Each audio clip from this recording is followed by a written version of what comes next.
Son Goku, the father of modern shonen, the face of anime, and undoubtedly the most misunderstood and misrepresented figure in all of anime and manga. In fact, I'd say he's in competition with Batman and Superman to be the most misunderstood character in fiction, period. Goku has been called so many things, from a bad father to a mindless battle junkie who prioritizes his own thirst for battle over the safety of those he cares about, and it's honestly sad how a character can be so well known, yet people fail to comprehend who he even is. Now, the reason I think Goku is a character many fail to understand is due to how he is written. Because Goku isn't written like other shonen protagonists where he declares all his thoughts to you. Goku's actions are a reflection of his thoughts, and it's your job as a reader to decipher what he thought, because the story does give you all the context clues for it. A prime example of this is the Cell Saga, where Toriyama goes out of his way to have characters literally spell this out for us. Everyone is constantly questioning what Goku is thinking and why he's so confident and why he's taking every action that he is taking. And then at the very end, when Gohan awakens, it all becomes recontextualized and we finally understand what Goku thought, and all the characters also start to understand. Now, the entire Cell fight is something I do plan to get into later because people really do not understand what was going on there. But the point I'm trying to prove is that Goku isn't going to spell out why he is doing every action to you like Luffy or Naruto do. You need to figure it out for yourself, and I think this is the beauty of Goku's character. He's written like a human. We don't often declare all our thoughts that pertain to our actions, now do we? The only time the thoughts behind our actions come up are when they are relevant, like when we are asked, for example. A pattern that you see with Goku. It's due to the inherent humanity that Toriyama writes Goku with that Goku is written to be inherently flawed. As a child, he's naive and learning about the world. At the 23rd Tenkaichi Budokai, he does selfishly want to win the tournament, but not at the expense of those that he loves. It's only after he's assuredly won that Goku then lets himself get what he's wanted for half of his life at this point. Against Raditz, he's willing to lose it all if it means that his son will be safe. Against Vegeta, Goku at the very end is somewhat selfish, but wouldn't you be? Vegeta is the last of Goku's race left, and it's through the fight with Vegeta that we first see Goku's trademark, "I'm getting excited" line. Vegeta helped Goku realize how much he truly loves fighting, something Goku already knew to an extent, but never fully understood until he met Vegeta. If Vegeta died here, Goku would lose that forever. People always understate the extinction of the Saiyan race, but put yourself in Goku's shoes. If the last of your people was about to be snuffed out, I'm sure you'd feel some type of way too. This is an extremely human flaw of simply wanting a connection to your people. Throughout the Cell and Buu sagas, Goku's flaw is his search for a successor, and this is also rooted purely in his humanity. After the heart virus hit Goku, he was forced to face something we all have to come to terms with: his mortality. He won't be here forever, but if he's gone, who's going to protect those that he leaves behind? Goku can't live his life in a carefree manner and hope it all works out after he dies. Trunks told him what happened in the future after he died. It all went straight to hell. Goku survived the heart virus this time around and was given a second chance, but who knows what's going to happen going forward. The world is spiraling out of control before Goku's eyes, and even the man from the future doesn't know what's coming. Goku needs some assurance. He needs to know that if and when he dies, that the people he loves will be safe, and thus the search for a successor begins. This began with Gohan, at face value a prime candidate with unmatched potential, but Goku made one mistake. He had planned everything out from his perspective, not Gohan's. If you look at Goku's plan, ignoring Gohan's distaste for world-ending battles, it's honestly flawless. Goku found someone who easily became stronger than him in under a year and has the potential to grow exponentially more mid-fight, the perfect person to stop Cell if Goku can't. And at the very least, the perfect person to protect everyone once Goku is gone. Once leaving the time chamber, Goku realizes he has no chance against Cell, so he realizes Gohan is gonna have to be the one to stop him. But Goku also starts making preparations, like making sure Earth has Dragon Balls, and Goku makes sure he fights Cell first for two reasons. The first reason is to see if he can somehow pull out a win, and if he can't, then at least show Gohan how Cell fights to give Gohan the best possible chance. Now obviously this is where the infamous Senzu bean scene happens, and this is such a misunderstood scene, because what do you think was gonna happen if Cell didn't get that bean? I'll tell you what was gonna happen. The Earth would have gotten destroyed. Gohan in just Super Saiyan was already irritating Cell when Cell was at full HP after the bean, so what do you think was gonna happen if an injured Cell started getting pressed by a literal child? He would have rage quit like Frieza and Vegeta, who I may remind you comprise of almost half his DNA, and we know for a fact that this is in character for Cell because he tries to destroy the Earth like 3 times during this fight. That Senzu bean was meant to keep Cell in check, because if he gets too pressed and Gohan isn't strong enough to completely stomp him out, they are all cooked. This move was purely tactical and was proven to be the correct move. But following this fight, Goku gets shown that despite his tactical masterclass, he didn't know that Gohan didn't like fighting. Again, this is human. People always ignore the dramatic irony at play here, which is that Goku doesn't know Gohan doesn't like fighting even though we as the audience do.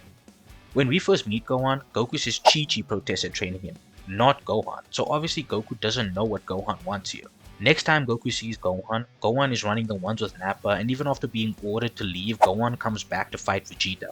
Then later on, Gohan yells at Chi-Chi to go off to space, and we find out that Gohan is fighting people that make Vegeta look like Chaozu. And what does Goku see when he gets there? Gohan on the front lines, not running away. Gohan also was more brave against Frieza than Vegeta, which Goku sensed, and when Frieza returned to Earth, Gohan was right there too.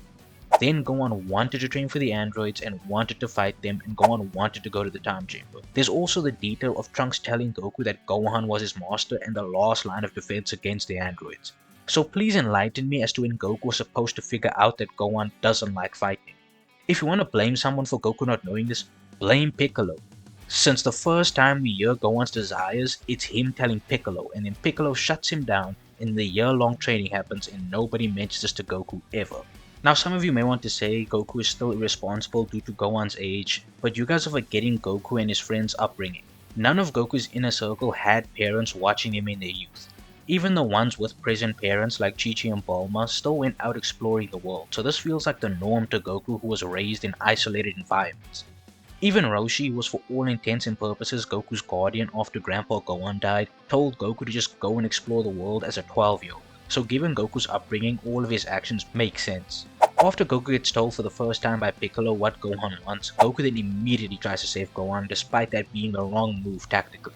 And later on when Gohan royally messes up, Goku's prepared to lay down his life, and in his final moments he tries to offer his son words of encouragement, and then Goku sacrifices himself, and even beyond the grave, he still does one final check to make sure everything is fine, and then goes on to give Gohan the final push to save everyone before resigning himself to his death. Goku's decision to stay dead is also one fully in service of others. Bulma told him that he attracts trouble, and since Goku doesn't want more people to show up looking for him, he stays dead to protect everyone. By the time of the Buu Saga, Goku is obviously dead.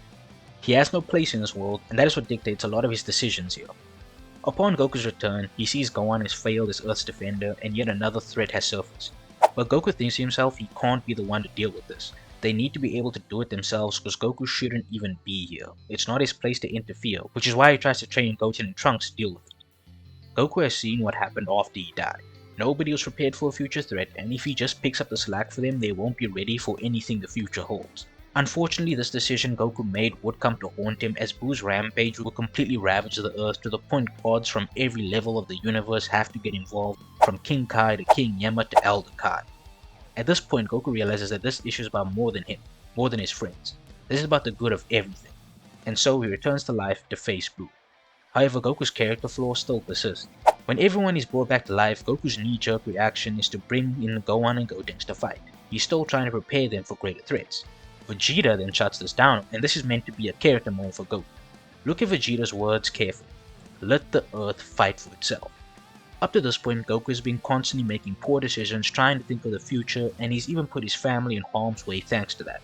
In this moment, Vegeta is telling him to let go of all that. It'll be fine. That's why Hercule, someone who basically represents Earth, is what allows for the final push. Despite all I've said, there are still so many people who think Goku isn't a well-written character and think he doesn't have an arc in the story when he has multiple. They just aren't spoon-fed to you like they are in other manga like Naruto. This isn't meant to throw shade at Naruto, by the way. It's one of the best manga of all time, but I find it very funny how people claim Naruto clears Dragon Ball in terms of writing and call Dragon Ball a simple story, but people fail to comprehend even the main character of Dragon Ball.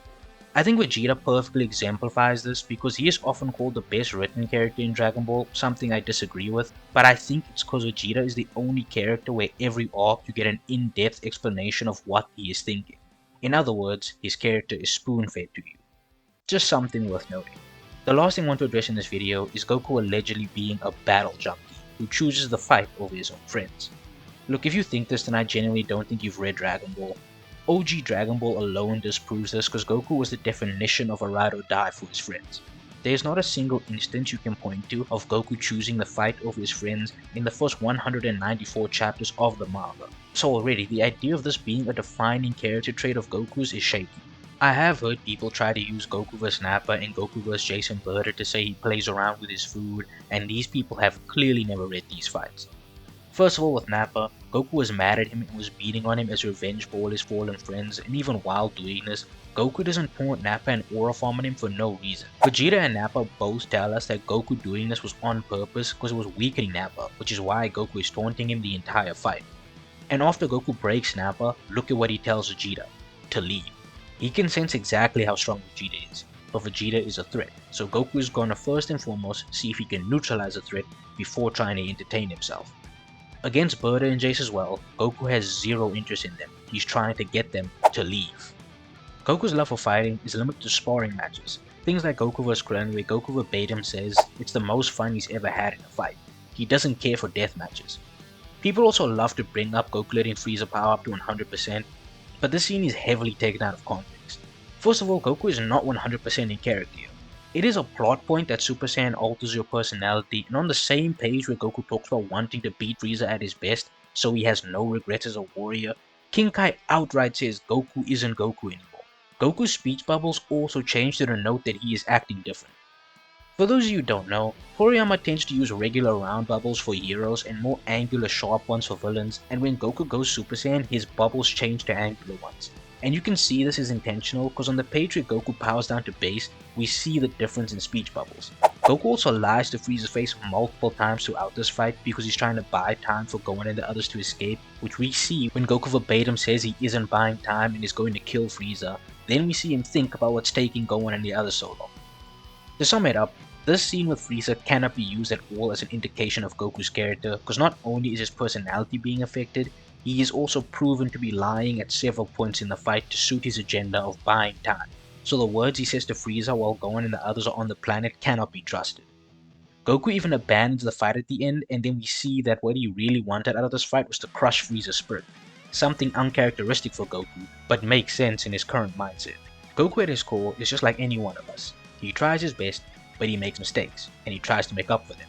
He can fall victim to his emotions just like any of us can, but what makes him such a great character is he always takes full accountability and tries to do what's best for not only himself, but those around him.